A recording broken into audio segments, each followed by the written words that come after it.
Hey everyone, Creep Show here. I'm just gonna make a little trial area similar to this over here. So this, essentially what will happen is whenever the trial spawner goes, as you can see, the mobs will land on top of the soul sand and end up burning and all their loot drops in there. And then I have a bunch of different little filtering systems that go to a main sorter down below. So what we're going to do right now is we are going to convert this one.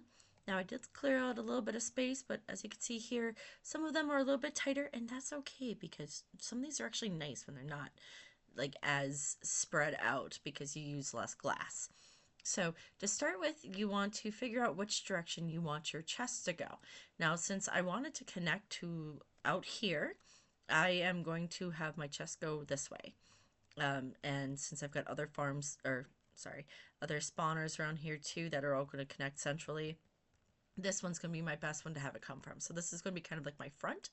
So what I'm going to do is I'm going to have it go down 2. And then you're going to put a chest or a double chest. Again, I'm going to eventually have it connect, so I'm going to end up breaking this. But for now, you will go ahead and have it like that. And then you're going to go ahead and put hoppers down. Now, you're going to want to do it 2 below because we are going to put the mine carts on top of it. And then we got to put the soul sand. So what I do is I clear out all the areas around it like this. I do not like breaking the top blocks because once you do, it can potentially set off the spawner itself, and I'm not ready for that.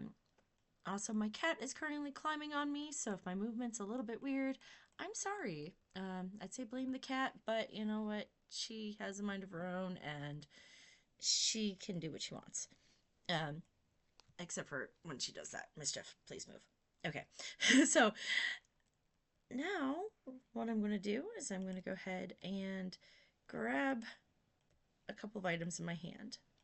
So I want to grab a rail, minecart, and soul sand.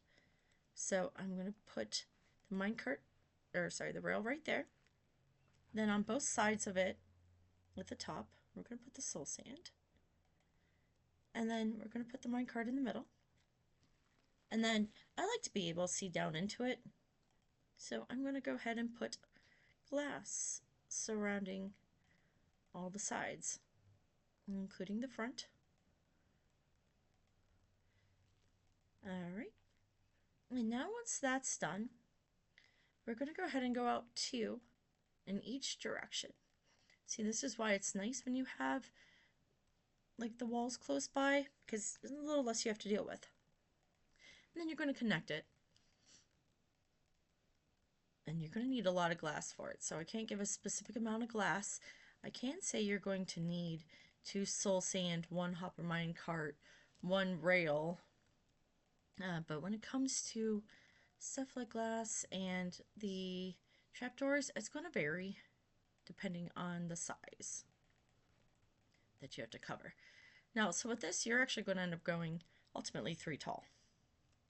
And then, excuse me.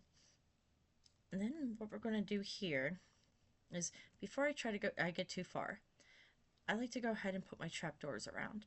And the reason why I do trapdoors is because if you don't, like when the ominous potion is going on, sometimes like slimes or silverfish or whatever might go outside. This is just to be extra preventative when it comes to mob spawning, because you do not want anything getting outside of here. And as long as you have this setup, they're never going to get out. Never, ever, ever. Okay, so then what I do is I tend to do the back wall first, and I will show you why in one moment. So we're going to get the back wall. And then this one we're not going to break yet, because this is why I do the back wall first. So I tend to stand over here, and then I break it. Now, if I were to go over there now, it could potentially activate this. I don't want that. So I try to do this with the least amount of activation as possible. So now I'm going to put one on top of here, because you're definitely going to want one on top of here for helping with mob spawn. And then you're going to fill in all the sides.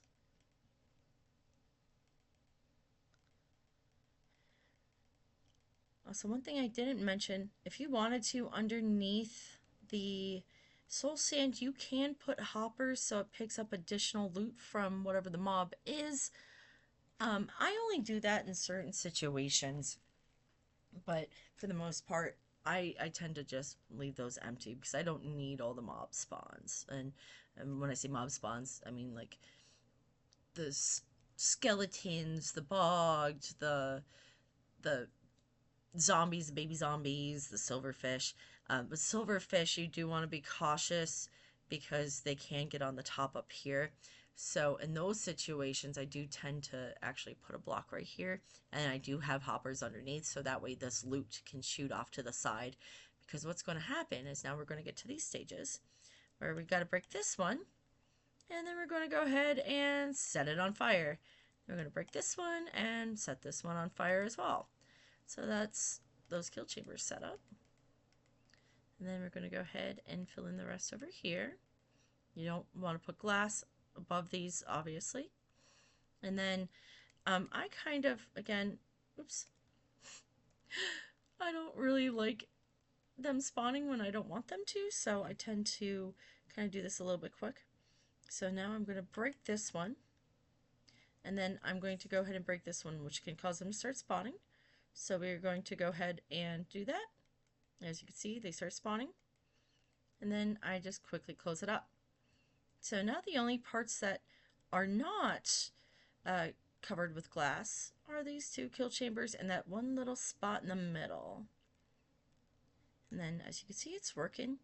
When it's done, everything's going to come in here. To help with lag, you can put something like decorated pots on top of the hoppers, or you could even now do solid blocks because they're not going to be as likely to try to suck up from solid blocks as they would like a half block or a source block, or like a block where like a chest or something like that. So if you have something above the hopper, that'll help with lag. But yeah, so this is it. Quick and easy and relatively painless. I would suggest if you got trapdoors, going up above, like this one's not as mandatory. But I have definitely fallen into these little chambers before, and it's not fun. So I do tend to put like trapdoors over them so that way you don't fall in. It's especially helpful for certain farms where that's like a very common thing where it's like open. Like these out here, which as you can see could be easy to fall into if you're up above. So yeah, it's nice to have that little block so you can't just fall into it. But again, not really super needed on this one. But I might eventually open this up anyways because I like to have a clear lane between all of them. And this one does have the breeze in here, and it has two different bogged chambers. And then there's another one down here. It's another zombie. So yeah, that's it. That's how I do my little trial chamber. Little spawners. Bye.